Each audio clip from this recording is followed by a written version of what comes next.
Hey everybody, welcome to the channel. Today I'll be doing something a little different from my usual gun workshop, so it'll be a little more informal than my individual workshops, but it will probably end up taking longer since I've got 12 whole weapons to cover and my favorite builds for each one. Given the name of the video, I'll be covering every assault rifle we have access to up to the end of Season 5, and giving you the attachments I use on each of them as well as the reasons behind those attachments.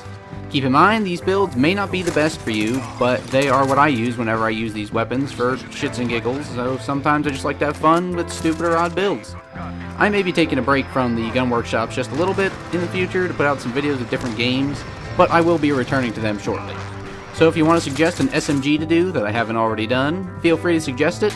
Otherwise, I'm just going to go down the list as I did with the assault rifles. I'm your host, DoodleMan149, and now let's get into these builds. Starting off with the first AR on the list, we have Toxic, my fun Kilo 141 build. This weapon sports the Syngard Arms Whisper Barrel, the PBX Hollow 7 sight, I would certainly get used to seeing that sight in these videos, the FSS Close Quarter Stock, 50 round mags, and the Operator foregrip. This build is great for standard multiplayer as it's a medium range stealth powerhouse.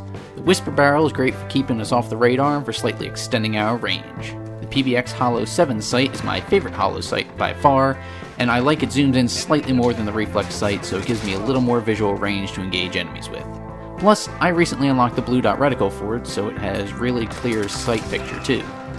The Close Quarter Stock improves our ADS speed to keep this thing viable for situations where quick snap aiming is required. The 50 round mags are self-explanatory. I chose the Operator foregrip for a large number of these builds for a few reasons. It may only have the benefit of recoil control, but from what I've seen, that recoil control is basically on par with the uber popular Merc foregrip. However, the Operator foregrip has the benefit of only having a very slight ADS speed penalty, and it doesn't have the strafe speed or movement speed penalties of the Merc, Ranger, or Commando foregrips. Now that I've explained why I use the PBX and the Operator foregrip, you thankfully won't have to hear me re-explain each of them in any future builds. Next up, we have everyone's favorite Belgian semi-auto rifle, the FN-FAL, which I have built into the Foot Soldier. This build uses a compensator, the aim optics reflex sight, FSS close quarter stock in the smooth Dominator style, the stippled grip tape, and the Operator foregrip. Again, this build is good for standard multiplayer. Most of these are basically built just for that, honestly. The compensator is there to keep down some of the kick from this powerful rifle for when you need to spam it out, or just need to make those medium range shots a tad more consistent. I really like the aim ops reflex sight on precision builds, since even though it's just a reflex sight, I really feel it has a good look and feel to it, although it does feel like the ADS is a little slower than other ones. Close quarter stock is there to help with that ADS speed. If you're wondering why my stock might not look like yours, it's from a blueprint. I'm not sure where I unlocked the blueprint for the Smooth Dominator, but that's where it's from, if you have that one unlocked. The stippled grip tape is there to help with the ADS speed once again, as well as reduce our sprint out time to make this a little more forgiving when things get close. And we all know why the Operator foregrip's here now, don't we? Doing these fun builds lets me experiment with ammo conversions I normally wouldn't have used in the past. The Predator is my DMR version of the M4A1. This weapon uses the Corvus Custom Marksman Barrel, the TAC Laser, the VLK 3x Optic, the 458 SOCOM rounds, and the Ranger foregrip. This build actually surprised me when I went to use it. Last I had used a build with this ammo conversion kit, it was when my buddy Justin and I 1v1'd each other, and I ended up picking it up off his corpse to try. He basically had a stubby build with these rounds, and I absolutely hated it. However, when I see these rounds as DMR rounds, this build is actually respectable in basically every map except Shipment. The Corvus barrel does what any typical medium-range barrel does. It boosts your range and bullet velocity and very slightly helps with recoil. The TAC laser is, well, everyone knows what a TAC laser does. The VLK 3x Optic remains the optic of choice for longer-range assault rifle fights. The SOCOM rounds turn this weapon into a 2-shot to the torso, so the power is exceptional in this department. It just sucks that it only has 10 rounds and that the recoil can be so high sometimes. To try and help with that, the Ranger foregrip reduces our recoil and helps stabilize our aim. Now, bear with me here, as this build isn't exactly good, but it's certainly a lot of fun to screw around with. The Screw Up is my goofy FR556 build for a variety of engagement ranges. It uses the FR 24.4-inch sniper barrel, the TAC laser, the PBX Hollow 7 sight, the 50-round extended mags, and lastly, a first for this channel, the 12-gauge Deputy Underbarrel Launcher. I know, crazy, right? This build is just goofy, and while you can certainly win with it, at least I have, it's more for screwing around and having a laugh more than anything else. The sniper barrel really extends our range and keeps our recoil down so that our bursts are more on target, hopefully allowing for a number of one-burst kills. The attack laser exists, as well as the PBX hollow sight. The 50-round mags do certainly slow you down a bit, but you'll have more bullets to spam out at everyone, so I think the trade-off is fair. The 12-gauge Deputy is really what makes this weapon so bizarre for me. I never use these launchers in this game, or any game really, but I felt like what better way to ruin someone's day than have them rush what seems to be a long-range burst rifle, only for them to get a face full of buckshot. If you know an enemy is coming, this backup is a real fun way to keep enemies out of your face. This build isn't really good anywhere, but it's certainly fun to use in standard multiplayer. My WILDEBEEST build for the Odin is big and powerful.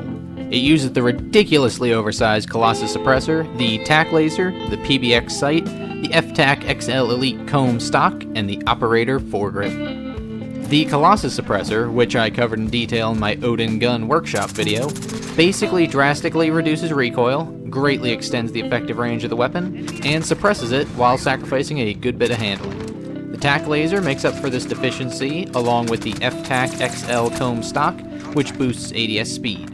I'm sure you all know about the hollow sight and the Operator Foregrip by now, and this build is probably best for medium-range ground war fights since it may be a little slow for standard multiplayer. The GHOUL, my fun M13 build, will be sure to turn all your enemies into corpses. It is kitted out with the Tempest Cyclone Barrel, the TAC Laser, the Skeleton Stock, Stippy Grippy, and the Commando Foregrip. The Tempest Cyclone Barrel should be recognizable as it's your typical integrated suppressor barrel that a number of weapons have, with all the same benefits. The TAC Laser really helps this build be extra snappy. The Skeleton Stock is a really great attachment on many weapons as it has the basic ups and downs of a CQC stock while also having the added boost of improved ADS strafe speed. We know why the grips are the ones with the stips, and the Commando Foregrip helps even out a little of the side-to-side bounce this weapon can have without hurting our ADS speed, which is good for a snappy weapon such as this. Being a little more medium range than my Breeze build, this can work in standard multiplayer and ground war. Unfortunately, I was using this build for so long personally that since it's been named Modular, I couldn't think of a cooler name that would fit it, so I just stuck with that. On this build, I used the Compensator, TAC Laser, PBX Hollow Sight, Stippled Grip Tape, and the Operator Foregrip. Honestly, there's so much unoriginal stuff on this build that I don't even have to explain it. All I can say is that this build is phenomenal for the SCAR in standard multiplayer as well as ground war. If you want to see how effective it is, check out the video in the top right corner of your screen. Or you can check out the link to the video in the description below, so be sure to check it out. This is my favorite gun, and this is my favorite way of running it. If I'm actually trying really hard to beat a tough team and pull out the win, this is my weapon of choice. I know I've covered the AK-47 built as both an SMG and an LMG, but now we'll be taking a look at my assault rifle build by checking out the Rebel. This build comes with a fun bayonet for shanking your opponents, the Spetsnaz barrel, the monocle reflex sight, the Skelly stock, and the Operator Foregrip. This is the most fun way for me to run an AR that I don't particularly care to run that often. The bayonet is basically like the breacher device on other weapons. It allows for a one-hit melee kill with your weapon. Basically, it's like carrying a combat knife at all times without the speed boost. The Spetsnaz barrel does a good job at extending the range of the weapon as well as mildly mitigating recoil. The monocle reflex sight was just a fun change up for me, as while it's not my favorite, it is unique enough that I really enjoy using it from time to time. Plus, the AK is trash iron, so, you know. The skeleton stock is the same as it was for the M13, and the Operator Foregrip performs just as it always has. This build is good for both standard multiplayer as well as ground war. To be honest at this point, none of these builds are really for Warzone if you're trying to win. My special Ram 7 build, Spec Ops, is a fairly well-rounded build that is very similar to my Warrior variant of this gun. It uses the Forged TAC Eclipse barrel, the medium barrel, a TAC laser, the PBX sight, 50 rounds mag, and the Operator Foregrip. This is basically an unsuppressed Warrior that's a lot snappier. The medium barrel doesn't make it nearly as slow as the Warrior in terms of movement speed and ADS speed, while the TAC laser does continue to help in the ADS department. The sight makes this viable for longer range hollow sights almost have a 2x zoom. I'll be testing all sights in a later video. Since this weapon fires very quickly, and since this build is going to be useful in ground war, the 50 round mags are a must. This build performs exceptionally well in both regular game modes. I've dubbed this build for my least favorite AR, the Army Knife. Get it? Because this garbage rifle is Swiss Army Knife. Moving on. This comes kitted out with the compensator, the XRK CZEN Mark II barrel, our good old tack laser, 50 round magazines, and the operator foregrip. Even with this build being my favorite build for the GHOUL, doesn't mean that I really like it. Much like a Swiss Army knife, this build is pretty good at a number of things. The compensator and the extended barrel both cut down on recoil, making the platform more stable, while the barrel also extends the range. The tack laser allows for snappier aim up close, as well as more stable shots when doing longer range fighting. The 50 round mags allow it to have plenty of bullets for multiple foes, or for just spraying at someone trying to keep them suppressed, although that is not the main purpose of this build, but it's an option. And the operator foregrip is just there to keep this weapon even more accurate. This build will work in both game modes, but still not to a level where I would choose to run it for fun. The White Death that you see here is another one of those really fun, goofy builds that's just fun to screw around with. However, this one actually has some merit to it, unlike the screw-up from earlier.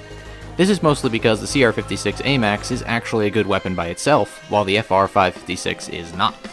We use the monolithic suppressor, the 8.3-inch intruder barrel, no stock, fully loaded, and the M67 10R magazines. Have you ever wanted an SMG with the potential to one-shot an enemy? Do you also want a super fast reload on that SMG along with better range properties than any other? Then look no further, folks, the White Death is here for you. The monolithic suppressor is there for the two reasons it always is, better range and stealth. The short barrel is really there to improve our ADS speed and mobility, while the removal of the stock maximizes these boosts. We use fully loaded for the same reasons we did on my Motherland build, video link in the description. With only 10 rounds in the magazine, you'll need all the extra ammo you can get. And those M67 rounds are really what makes this compact, ridiculous looking package pack such a huge punch. It allows for an easy and fast 2-shot kill thanks to all those ADS and speed boosts. If you can hit a quick headshot, you'll also down your opponents in a single shot. Go out and get yourself a White Death today! Lastly, we have the Chop Shop, my cobbled together AN94 build that I think improves on the designs I put out recently. We again use the VLK AN94 Silo barrel to improve our range. The tack laser and Viper reflex sight also make a return. We use sleight of hand on here to make sure we're always fully loaded, and we slap on the Ranger foregrip. This is probably my all-around most well-rounded build for this gun. While the Ghost is still my favorite build for the AN94, link below, this weapon is far more viable at medium to close range where the Ghost can suffer a bit. The barrel is a nice middle ground, as it always has been. The tack laser helps in all the ways it always does. I put my favorite reflex sight on because the iron sights on here are disgusting. The Ranger foregrip helps you stay on target if you're strictly using the burst function, but it also helps in the recoil department if you're going full auto as well. And sleight of hand is also just a perk I love to use, but I've neglected using on many builds since that attachment slot is far better used with an actual attachment rather than a perk. And that'll cover every single fun or most enjoyable build for me for all the assault rifles in Modern Warfare. This video was honestly a ton of fun to make since I didn't have to worry too much about maximizing stats for the best or most functional weapon builds. I could just kinda let loose and be creative with my builds. I really hope you enjoyed what you saw, and hopefully you'll maybe try out some of these builds, especially the goofy ones, since if you can beat someone with a less than optimal setup, it's just more shame on their end. I'd like to ask that you give this video a like or a comment, as any interaction here really helps the gods of YouTube find this video and suggest this fun stuff to other people out there on the interwebs. Even if you don't, I'm glad you stayed this long, and I really truly appreciate your time. I hope your weekend went really well, and I hope your upcoming week isn't too bad, no matter what you're getting up to.